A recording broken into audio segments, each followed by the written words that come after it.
우리나라에 재벌들이 있죠. 그런데 그래도 대표적인 재벌가를 든다고 한다면 삼성가하고 현대가, 그죠?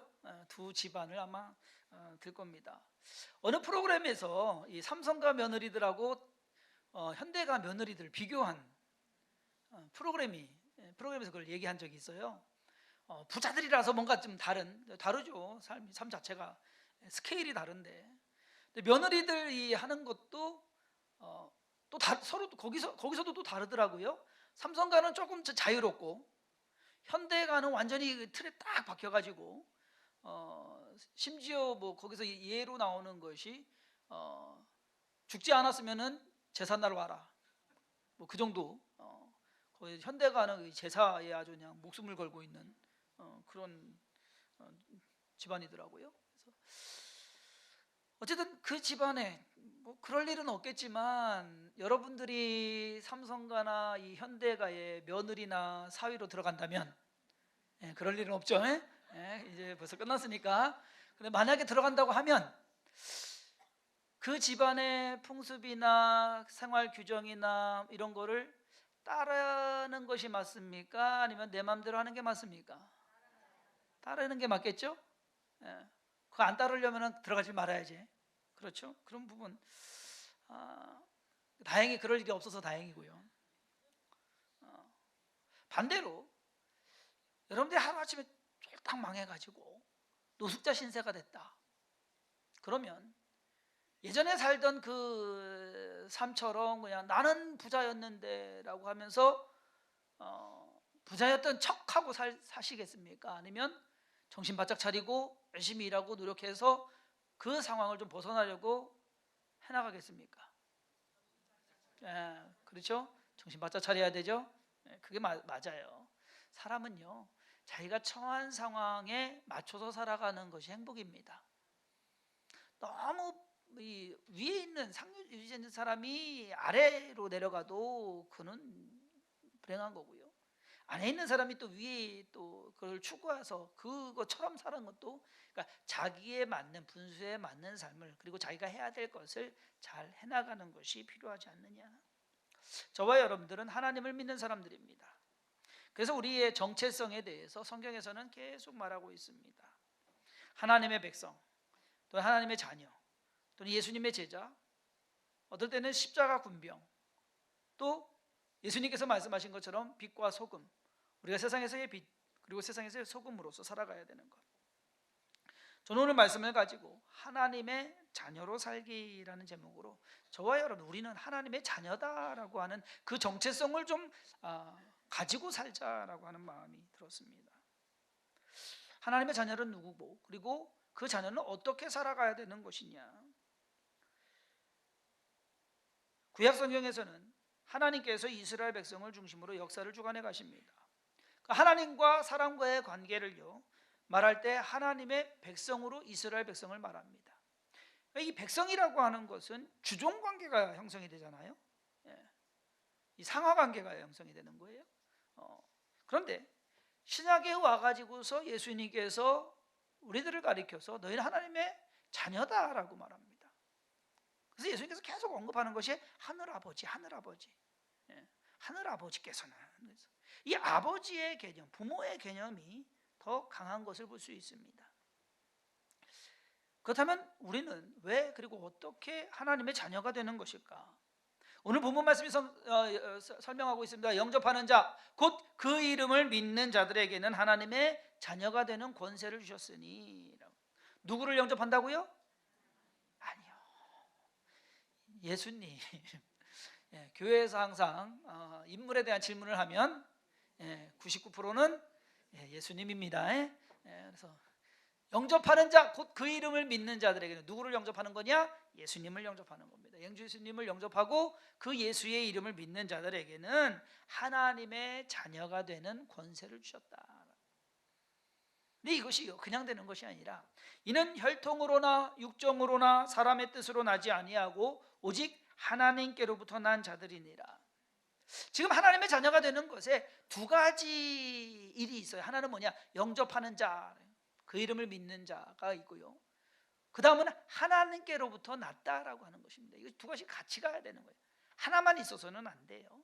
두 가지가 같이 가는 겁니다. 이 상황을 쉽게 설명해 드리면, 이번에 고3 학생들 수능 치렀잖아요.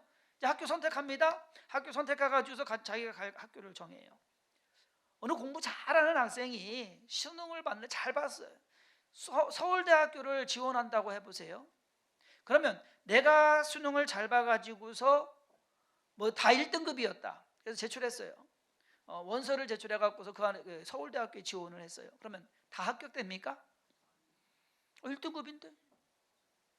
그거 아세요? 어느 해인가 만점 받고도 떨어진 학생이 있어요. 그게 어떻게 말이 되냐? 우리가 어느 생각할 때 말이 안 되잖아요. 그런데 이거는 뭐냐면요, 내가 잘했다고 해서 지원을 했지만 어디서 뽑아줘야 돼요? 학교에서 뽑아줘야 돼요. 같이 가야 되는 겁니다. 나만 잘했다고 해서 되는 것이 아니라 학교에서 그것 또한 뽑아줘야 돼요. 학교에서의 규정이 또 따로 있다라는 겁니다. 취직도 마찬가지예요. 뭐 이 스펙 한뜩 쌓아놓고서 내가 가가지고서 나는 이 회사 당연히 들어갈 거다라고 원서 접수하고 면접 보고 다 하는데 이상하게 떨어지는 경우도 있어요. 그러니까 한쪽만 갖췄다고 해서 되는 것이 아니라 이것이 양쪽으로 같이 가야 됩니다. 우리가 하나님을 믿는 것은요, 하나님이 먼저 우리를 택하셨어요. 창세전에 우리를 택하셨어요. 하나님의 자녀로 택하셨어요. 그런데 문제는 뭐냐면 이 택함을 받아들이는 것, 우리 또한 그것을 받아들임으로써 하나님의 자녀가 되는 것이지, 하나님은 택하셨는데 우리가 거절하면 하나님의 자녀가 될 수가 없다라는 겁니다.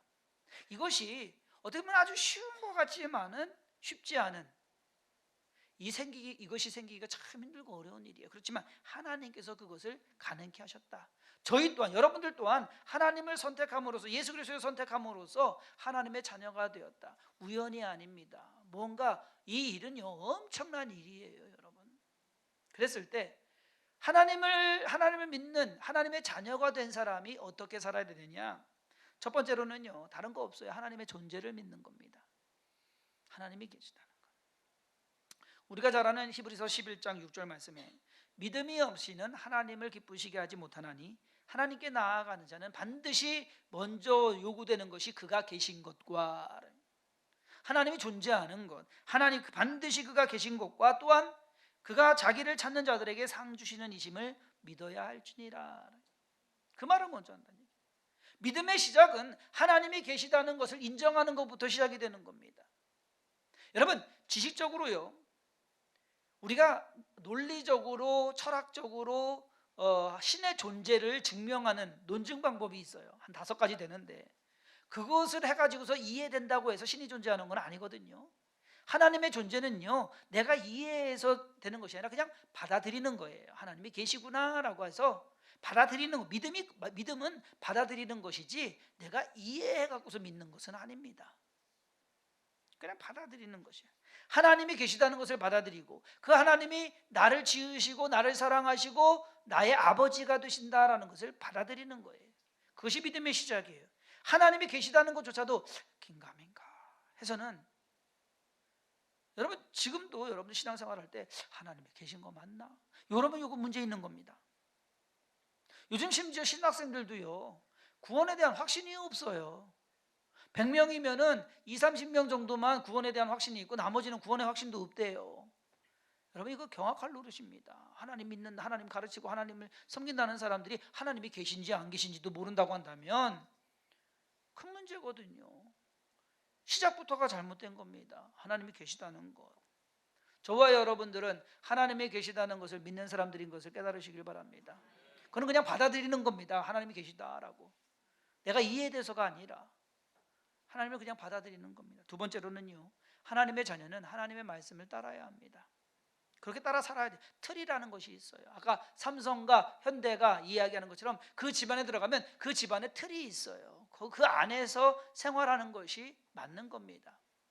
저와 여러분들은 하나님과, 그렇게 얘기하면 될까요? 하나님과, 하나님 집안 사람들이에요. 이 하나님의 말씀, 그러니까 하나님 집안에 들어있는 사람들은 하나님의 말씀을 따라, 이것이 규정이에요. 이것이 틀이에요. 어느 날 대한항공에서 저희 집에 우편물이 왔습니다. 대한항공 모닝캄 회원 카드가 있는 거예요. 그래서 제가 모니카 당연히 제 건 줄 알고 딱 열어봤더니 우리 아들 거예요. 그래서 내가 이 녀석이 나 모르게 해외를 이렇게 자주 나갔다 왔나? 이 모닝캄 클럽 자격이 되기 위해서는요, 대한항공 5만 마일 이상 탑승해야 되고, 대한항공 탑승 횟수가 40회 이상이어야 되고, 대한항공 탑승 3만 마일에 제휴사 이용 실적 합해서 5만 마일이 되어야 됩니다. 이렇게 얘기하면 감이 안 오시는 분들도 계실 수 있어요. 쉽게 말해서 여기서 LA까지 가는데 5천 마일입니다. 왕복이 10,000마일입니다. 그러면 최소한 미국을 왕복 5번 왔다 갔다 했어야 된다라는 얘기입니다. 동남아시아 왔다 갔다 하면 몇천 마일밖에 안 돼요. 거기에다가 제주도는 반으로 친답니다. 국내는 횟수를 반으로 친대요. 그러니 모닝캄이 왔어요. 우리 저기에서 이걸 쓸 기회가 없는 거예요. 우리 아들이 해외를 나가야 되는데 지금 고3 그랬잖아요. 나갈 기회가 없는데 이것이 지난 8월에 만료가 됐어요. 만료가 되는 날이에요. 그냥 버려야 되는 그 상황 속에서 7월 달에 이제 외갓집을 가게 됐어요. 외갓집을 가는데 아들이 엄마한테 엄마 대한항공으로 사주면 안 돼? 대한항공으로 사주면 안 돼? 대한항공이 아시아나보다 10만 원 더 비싸더라고요. 그래서 왜 그런가 했더니만 8월까지 다 그게 끝나는데 끝나기 전에 그거 한번 써보고 싶다고. 이 자격 기간이 2년이에요. 딱 나오고서 2년. 그랬을 때 모닝캄 클럽 혜택이 뭐가 있느냐? 모닝캄 클럽 전용 탑승 수소 카운터를 이용할 수 있습니다. 긴 줄 안 쓰고 따로 갑니다. 무료 위탁 수화물 1개를 추가할 수 있습니다. 짐 하나 더 가져갈 수 있습니다. 대한항공 이용 시 수화물을 우선적으로 처리해드리고 예약되기 시 좌석을 우선적으로 지원합니다. 또 스카이팀 엘리트 회원 혜택을 제공을 해서 게이트에서도 먼저 들어갑니다. 그 다음에 대한항공 직원이 직접 운영하는 프레스티지 클래스 라운지, 라운지를 운영할 수가 있습니다. 이것이 이제 관건이었어요. 거기 가고 싶어가지고. 그래서 대한항공을 해서 가는데 여동생 같이 갔거든요. 둘이. 여동생은 오빠 덕에 같이 들어가고서 라면 맛있게 먹었다고.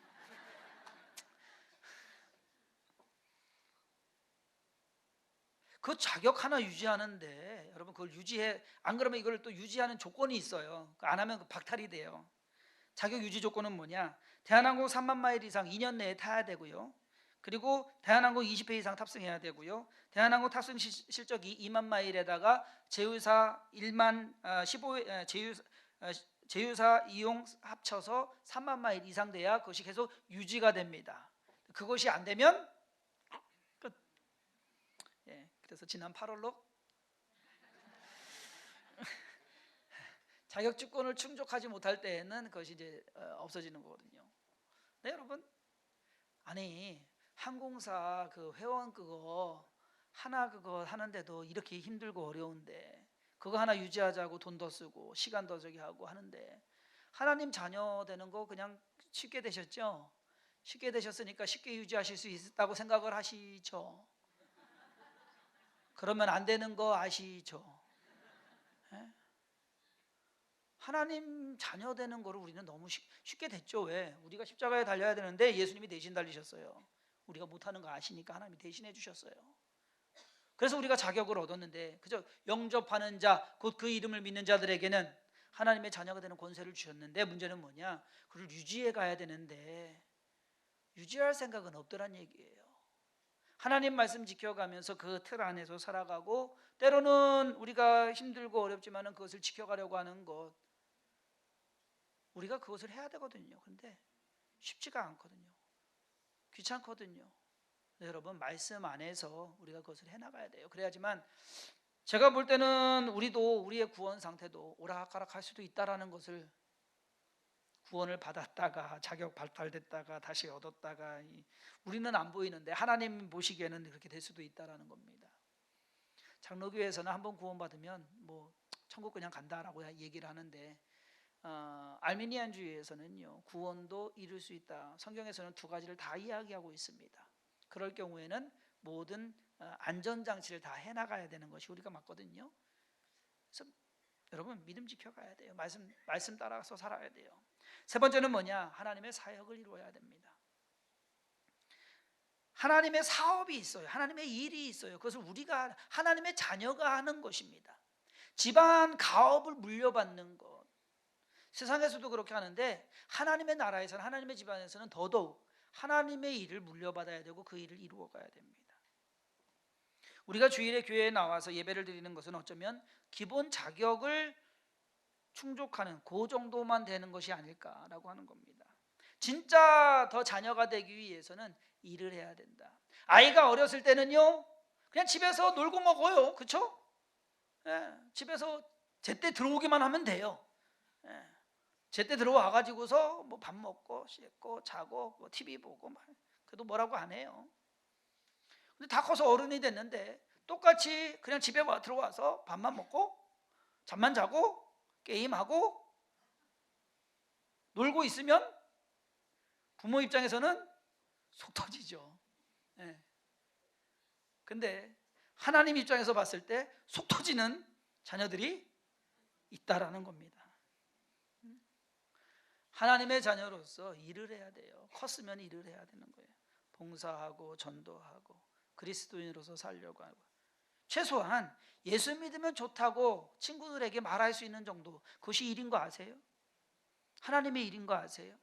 아무것도 아닌 것 같지만, 여러분 제가 여러분들에게 뭐 선교사 나가라고 한 거 아닙니다. 신학교 가서 목회자 되라는 거 아닙니다. 그것이 꼭 하나님의 일이다 아니에요. 여러분들이 세상에서 살아가면서 그리스도인으로서 살려고 노력하는 자체가 하나님의 일이 되는 겁니다. 하나님의 말씀 가운데서 내가 하나님에 대해서 양심 가지고 말씀 안에서 살려고 노력하는 것, 그 자체가 일이에요. 그리고 또 다른 건 뭐냐? 나는 하나님의 자녀다라고 뿌듯하게 그거 숨기지 말고 하나님의 자녀로서 그렇게 당당하게 나아갈 수 있는 것, 그것이 하나님의 자녀로서 살아가는 것입니다. 여러분 하나님의 자녀로 사는 것이 부끄럽습니까? 당당해야 돼요. 나 교회 다니는 사람이야, 나 하나님 믿는 사람이야, 나 예수님 믿는 사람이야. 뭔가 이 모습에 당당해야 된다. 하나님의 자녀로 산다는 것이 어떤 성도님들에게는 부담이 될 수도 있습니다. 그런데 엄밀히 따지고 보면 만약에 그것이 부담이 된다고 한다면 과연 그분은 하나님의 자녀일까? 과연 나는 하나님의 자녀일까? 우리는 하나님의 자녀로 사는 것이 자부심과 감사가 있어야 됩니다. 저는 제 아들과 딸이요, 김수환 목사 아들 딸로서 사는 것에 자부심을 가졌으면 좋겠는데, 근데 그것보다도 하나님의 자녀로 사는 것을 더 원합니다. 내 아들 딸보다는 하나님의 아들 딸로서 살아가기를 바랍니다. 왜냐하면 그것이 더 잘하는 것이기 때문에. 그렇잖아요. 그래야 더 안심할 거 아닙니까? 그것이 더 안정될 거 아닙니까? 지금도 그런지는 모르겠지만 제가 군대에 있을 때 최전방에 있었다고 그랬잖아요. GP에 들어가면은요, GP에 그렇게 많지 않아요. 수색대 한 개, 소대 들어와 있나요? 중대 들어와 있나요? 수색대 들어와 있고요. 그 다음에 탐지, 저희 이제 4명 파견돼서 들어가 있고요. 그 다음에 대면병이 있어요.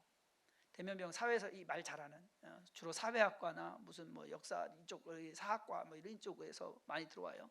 이 대면병은 하루에 한 번인가 두 번씩 북한하고 서로 얘기를 해요. 마이크 놓고서, 야, 뭐 저기서 그때 당시에 뭐 얘기할 때도 뭐 그때가 1990년대인데 북한에서 얘기할 때, 야, 우리 뭐 저기 컴퓨터 뭐 최신 컴퓨터 386 있다.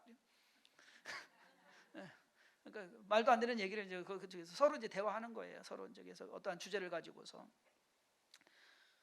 그런데 그 하면은 이제 북한에서 얘기를 하잖아요. 근데 그때도 그랬어요. 진짜 그랬어요. 아우 노비의 자식들 하면서. 왜? 전방까지 끌려왔다 이거예요. 노비의 자식이 되니까 백도 없이 거기까지 끌려왔냐, 진짜 그렇게 북한에서 얘기했거든요. 그러면서 안원적이는 이제 장군의 아들, 그리고 면제는 신의 아들, 그렇게 얘기했습니다. 맞아요. 거기에서 이제 제가 집이 들어가 있어서 뭐 3개월, 6개월씩 이렇게 들어가 있었는데 그 이야기 들으면서도 저는 제가 노비의 아들이라고 생각해 본 적은 없어요. 내가 뭐 저기 해가지고서 여기까지 끌려간 건 맞는데, 그렇게 뭐 내가 뭐 저기 한 거는 아니다. 왜? 제가 지원해서 갔거든요. 왜 지원했는지 모르겠어요. 그때 청주는요 가만히 있으면 방위였어요. 웬만하면 1급 아니면 저 눈 때문에 2급 받았거든요. 신체 검사. 웬만해 가만히 있으면 방이었는데 그냥 지원을 해가지고서 대전 육군병원 가서 신체 검사 받고 바로 1월 달에 그냥 끌려갔는데, 그래도 제가 지원했잖아요. 내가 당당하게. 내가 군대 간다고 지원해가지고 군 생활하는데 거기서 뭐라고 떠든지 뭔 상관이냔 말이에요. 그렇잖아요. 내가 내 자신이 노비의 자식이 아닌데 내가 당당하면 됐지. 여러분, 하나님 자녀가 되는 건 내가 당당하면 되는 거예요. 세상 사람들이 뭐라고 떠들어도 그거 여러분들 신경 쓰지 마세요. 하나님과 내가 관계 속에서 하나님의 아버지 되시고 내가 그분의 아들이고 딸이고, 그것으로서 내가 당당하게, 내가 하나님 여러분들 하나님 선택하신 거 아니에요? 하나님이 먼저 여러분들 선택하셨고, 그리고 여러분들이 또 하나님이 선택하신 거 아닙니까? 그럼 그것에 대해서 당당해야지. 뭐가 부끄럽냔 말이에요. 뭐가 힘드냔 말이에요. 힘든 것도 참을 수 있는 것이고 당당하게 그것을 이루어갈 수 있는 것, 그것이 우리의 신앙생활이 되어야 된다라고 하는 것입니다. 하나님의 자녀가 되는 것, 어떻게 보면 당연한 것 같지만 그것을 우리가 유지해가는 것이 쉬운 일은 아니다. 한 해를 지나가면서 오늘 12월 1일입니다. 과연 우리는 지난 한 해 동안 당당하게 살았나? 하나님의 자녀로서 사람들에게 나 하나님 자녀야 당당하게 말할 수 있는, 자랑할 수 있는, 뽐낼 수 있는, 그것이 부끄럽지 않은 그러한 성도님들이 되기를 바라고, 그러한 주성긴교회가 되기를 간절히 소망합니다. 그것이 진짜 신앙입니다. 다른 거 아니에요. 엄청난 일을 해서가 아니라 하루하루 내가 그리스도인으로서, 참된 그리스도인으로서 살아가는 것, 그것에 자부심을 갖고 부끄러워하지 않고 뭔가 당당할 수 있는 것, 그것이 진짜 신앙입니다. 그러한 신앙으로서 믿음의 삶 살기를 바라고, 또 앞으로 여러분의 인생길 가운데도 하나님의 아들로, 하나님의 딸로서 당당하게 살아가시기를 주님의 이름으로 축원합니다. 기도하겠습니다. 하나님께서 우리를 택하셨습니다.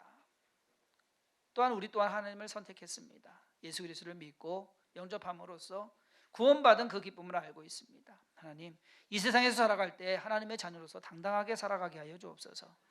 두려워하지 않고 낙심하지 않고 실망하지 않고 주위에 있는 많은 사람들에게 나 하나님 자녀야, 나 하나님 자녀로서 살아갈 거야 라고 말할 수 있는, 그것으로 인해서 때로는 불이익당하고, 그것으로 인해서 때로는 우리가 힘들어지고, 그것으로 인하여서 때로는 우리가 불편함을 느낀다 할지라도 넉넉히 감내해 나갈 수 있는 우리의 삶이 되게 하여 주옵시고, 그것으로서 하나님과 우리와의 관계가 온전히 잘 성립되게 하여 주옵소서. 평안함으로, 형통함으로, 감사함으로, 기뻐함으로 하나님을 선택한 것이 참 내가 잘했구나라고 기뻐할 수 있는, 감사할 수 있는, 감격할 수 있는 우리의 삶이 되게 하여 주옵소서.